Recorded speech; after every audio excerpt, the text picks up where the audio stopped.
மதுரை மாநகராட்சியில் சொத்து வரி முறைகேடு காரணமாக மேயர், மண்டல தலைவர்கள் ராஜினாமா செய்ததன் காரணமாக மாமன்ற கூட்டம் நடைபெறாமல் பணிகள் முடங்கியிருக்கின்றன.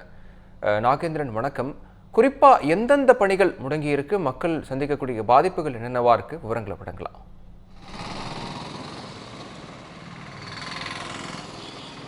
வணக்கம் விக்னேஷ். நான் தற்போது இருக்கக்கூடிய பகுதி மதுரை பெரியார் பேருந்து நிலையம். இந்த பகுதி மதுரையின் ஒரு முக்கியமான பகுதியாக பார்க்கப்படுகிறது.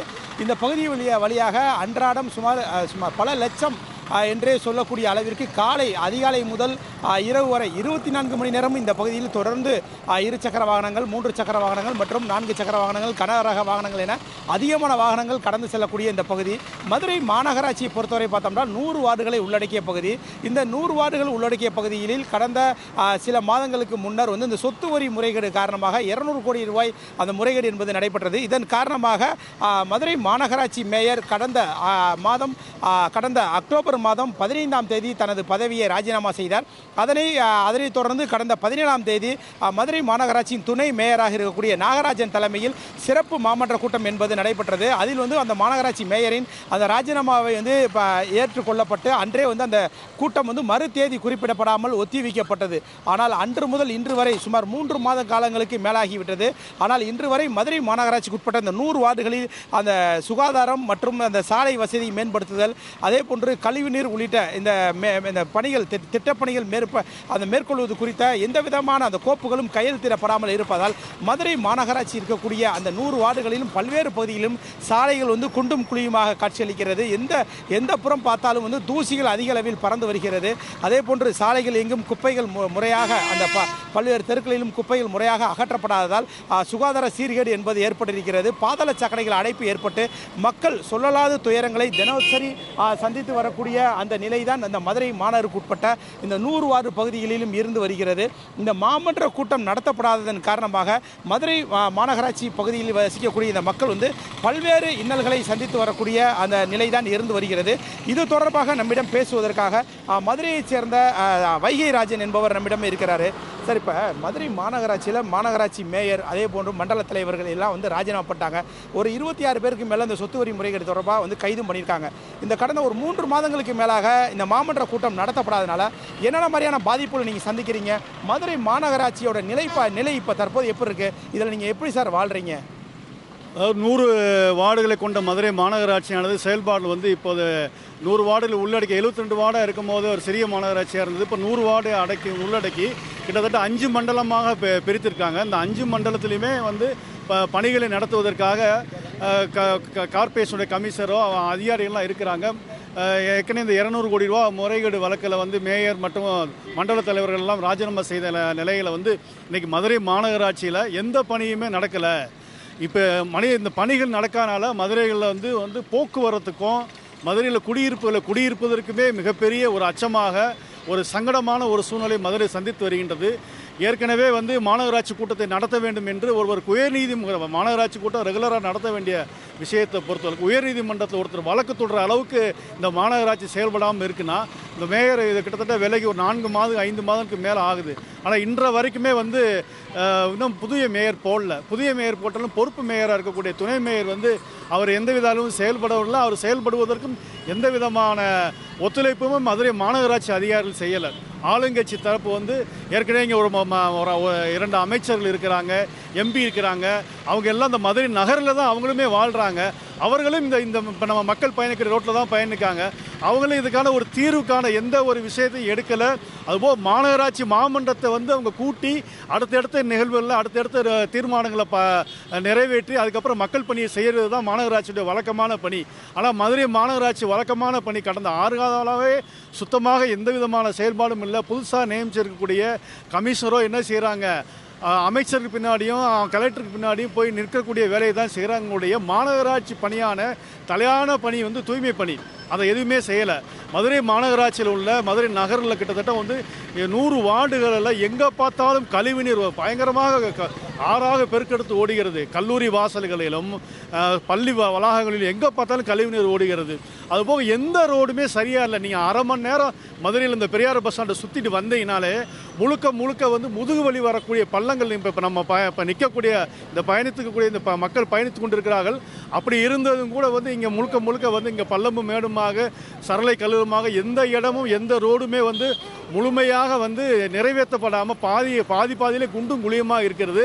இது சாதாரண நாட்கள். ஆனால் மழை பெஞ்சா மக்கள் கீழே விழுந்து எழுந்து போகின்ற ஒரு மோசமான சூழ்நிலை தான் இருக்குது. அதே போல் அந்த சல்லிக்கல்கள் வந்து போட்டு அவங்க ரோடு போடாதனால சல்லிக்கல் வந்து வழுக்கி விழுந்து நீங்கள் ஆபத்தான பகுதியாக இந்த பக்கம் இதுலேருந்து திரும்புகிறாங்க.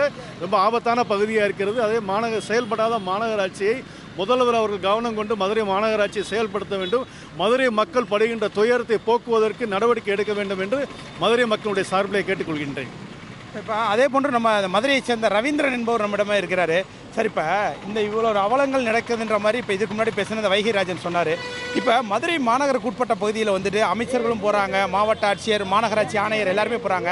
ஏன் இந்த இதெல்லாம் வந்து கண்டுக்கிறாமல் இருக்காங்கன்ற மாதிரி நீங்கள் நினைக்கிறீங்க? இது தொடர்பாக புகார்கள் எதுவும் கொடுத்துருக்கீங்களா?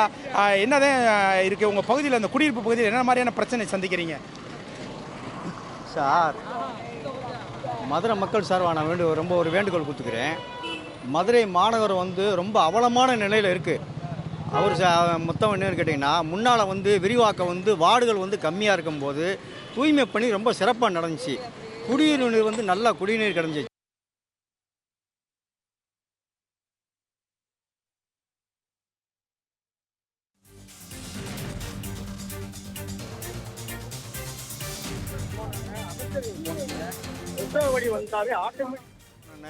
பிரசவ வழி வந்தாவே ஆட்டோமேட்டிக்காகவே குழந்தை பிறந்துடும்.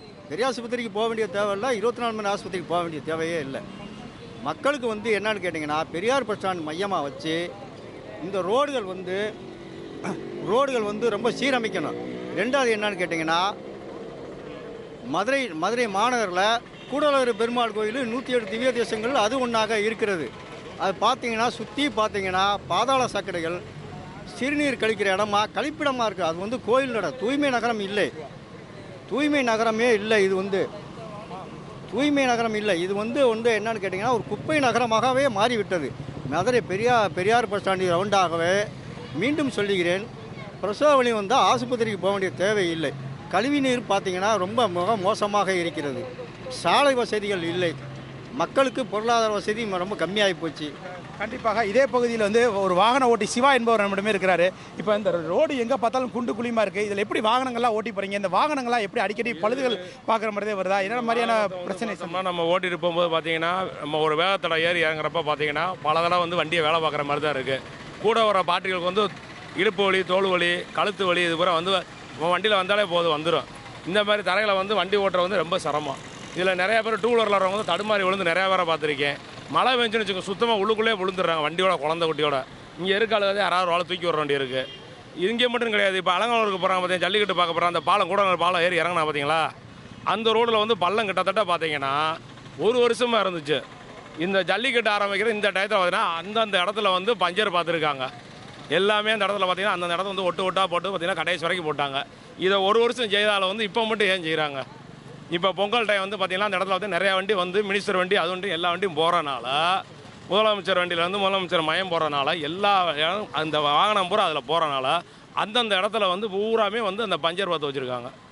இப்போ செஞ்சவங்க வந்து இதையும் கொஞ்ச நாளைக்கு முன்னால் செய்யலை, கிட்டத்தட்ட 1 வருஷத்துக்கு முன்னால் செய்ய வேண்டிய வேலையை வந்து இந்த பொங்கல் டயத்தில் செய்கிறாங்க. இது மட்டும் கிடையாது, இன்னும் நிறைய இடத்துல பார்த்தீங்கன்னு வச்சுக்கோங்க, ரயில்வே ஜங்ஷன் போங்க, ரயில்வே ஜங்ஷனுக்கு அடுத்த ரோல் அந்த பக்கம் அப்படி தான் இருக்குது. இந்த இதில் வந்து கண்ணில் பூராமே தூசி அடித்து பாதி பேருக்கு வந்து கண்ணை கொண்டு போய் நம்ம அரவிந்த் ஆலத்தில் தான் பார்க்குற மாதிரி இருக்குது. தூசி அவ்வளோ தூசி ஏறுது. ஒரு ஆள் கண்ணை கசகிறக்குள்ளே வந்து தடுமாறி கீழே தான் விழுகிறாங்க. அடுத்து அங்கிட்டு இன்னொருத்தர் வராங்க, அவங்க குழந்தை குட்டியோட வராங்க, அவங்களும் விழுந்தாலும் அடுத்தடுத்து வண்டி அடித்து நிறையா பேர் விழுகிறாங்க. இந்த இடத்துல வந்து நிறையா வந்து போக்குவரத்தில் வந்து ரொம்ப இடைஞ்சல். பல பேர் வந்து கீழே விழுந்ததே எந்திரிச்சு போகிறாங்க. மாநகராட்சி இது வரைக்கும் எதுவும் கண்டுக்கறல, இப்போ வரைக்கும் கண்டுக்கல. எல்லா பக்கமே அப்படி தான் இருக்குது. இந்த எலெக்ஷன் வரனால வந்து வேணுமா இன்னும் என்ன பண்ணுறாங்களோ இன்னும் மாநகராட்சிக்கு தான் தெரியும்.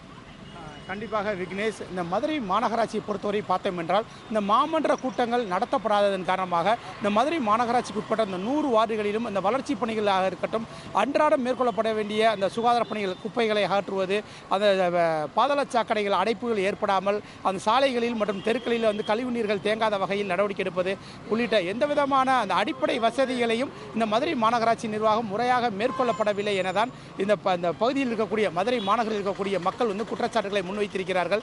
இதனால் அந்த உயர்நீதிமன்றத்தில் அந்த வழக்கும் தொடரப்பட்டு இருக்கிறது. இந்த மாமன்ற கூட்டத்தை நடத்த வேண்டும் என இனியாவது தமிழக அரசு உடனடியாக மதுரை அந்த மாநகராட்சியில் வந்து மாமன்ற கூட்டத்தை நடத்தி மதுரை மாநகராட்சிக்கு உட்பட்ட அந்த 100 வார்டுகளிலும் வளர்ச்சி பணிகளை மேற்கொள்ள வேண்டும் எனதான் வந்து மக்களின் கோரிக்கையாக உள்ளது. விக்னேஷ், விவரங்களை விரிவாக வழங்கியமைக்கு நன்றி நாகேந்திரன். இந்த பண்டிகை நாட்களை முன்னிட்டு வில்லா மனைகளை முன்பதிவு செய்து ஸ்டாம்ப் டியூட்டியில் 50% வரை தள்ளுபடி பெறுங்கள். Premium villa flats across Tamil Nadu from 4.5 lakhs to 3 crores. Bondeyar G Square. For details call 8939750009.